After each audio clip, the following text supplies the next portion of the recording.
Every day when you're walking down the street, everybody that you meet has an original point of view. And I say, hey, hey, what a wonderful kind of day when you can learn to work and play and get along with each other. You gotta listen to your heart, listen to the beat, listen to the rhythm of the street. Open up your eyes, open up your... Hello and welcome to a bonus episode of Disney Movie Investigation. For those of you that are first time watching, welcome to the show. This is an ongoing bonus series as we take a look at the shows we remember growing up. Today we're going to look at a educational TV show as we take a look at the PBS favorite, Arthur.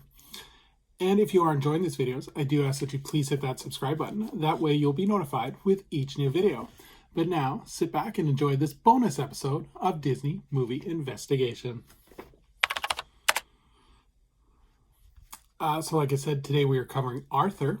This series was created by Mark Brown, and the production companies were WGBH Boston, Cookie Jar Entertainment, which did seasons 1 through 15, 9 Stories Media Group, which did seasons 16 through 19, and Otis Animation, which did seasons 20 through 25. It was distributed by PBS Distribution, and it aired from October 7th, 1996 to February 21st, 2022. So definitely one of the longest series we've ever covered here. So let's take a look at the production. So in 1994, Mark Brown was approached by PBS and WGBH about adapting his Arthur books into a television series.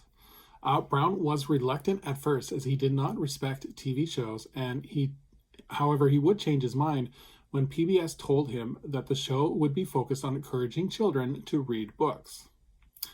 A majority of the production and voice acting would take place in Montreal and Toronto, and animation was completed by AKOM Production Company for the first 15 seasons, and then Animation Services would take over from that point on. The show's reggae theme would actually be recorded by Ziggy Marley and the Melody Makers, and this show would go on to address serious topics including grief, dyslexia, cancer, diabetes, and autism. So this was a very educational show that covered a range of topics as well. So in terms of the show, each show ran for 30 minutes, with each episode containing 2 11-minute stories. The stories would usually start with the characters, usually Arthur, speaking toward the audience about a situation within the story, followed by a title card. Each of the stories would be separated by a live action sequence called Now a Word from Us Kids. This would feature kids in elementary schools from the Boston area presenting what they had learned or projects in school that relates to the story that was just told. The episodes would focus on Arthur, but also his friends and families, dealing with their experiences and feelings on a variety of issues. I know we mentioned a few earlier, but this also included some childhood issues, including bedwetting, asthma, and same-sex marriage. So in terms of the cast changed with numerous people doing the roles. Most of the voice actors were hired locally within the Toronto-Montreal area. However, the show had a huge range of guest stars. Celebrities that have lent their voices have included Matt Damon, Alex Trebek, Joan Rivers, Lance Armstrong, the Backstreet Boys, and Philip Seymour Hoffman. So in terms of the legacy of the show would lead to several hour-long films. A lot of these films would be aired on PBS during pledge drives to encourage support for PBS. An additional movie titled Arthur's Missing Pal was the first animated Arthur project to use 3D computer-generated imaging as part of their animation style. There was a spin-off series called Postcards from Buster, and this aired from October 11, 2004 to 2012.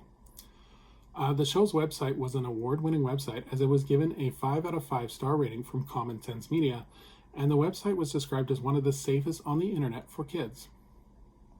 3 music albums were released, and these included Arthur and Friends, the first Almost Real Not Live CD, Arthur's Perfect Christmas, and Arthur's Really Rockin' Music Mix. And as well, characters Arthur and DW were made into Microsoft Acomates, which were refined dolls who could interact with children each other and the show's website, and within the TV show and the home videos. The codes to interact with the dolls were included up until season 4. Several interactive children's computer games were released as well that would teach children a variety of subjects, including math, reading, and spelling. And then the first few seasons would be released on DVD VHS packages by Random House, and currently seasons can be purchased online for streaming from iTunes and Amazon. So, memory of the series. I don't really have a lot of memories of these series. I was a little bit too old for this when this came on. But when watching several episodes to research for this show, I can see why it was so popular. I really like how the episodes are really focused on the singular issue, and that it's relatable to a younger audience, but it also doesn't talk down to them. Each episode definitely tells a story, and the characters have a different personality, and they're able to relate to one another, and they connect with each other. So I definitely see why the show lasted as long as it did. Definitely one that could teach children, and with the subject of sensitivity as well. So for those of you that have younger kids at home, definitely recommend this. They can, like I said, they can be streamed online, as well as YouTube has several full episodes as well. So thank you so much for joining us here on Disney Movie Investigation.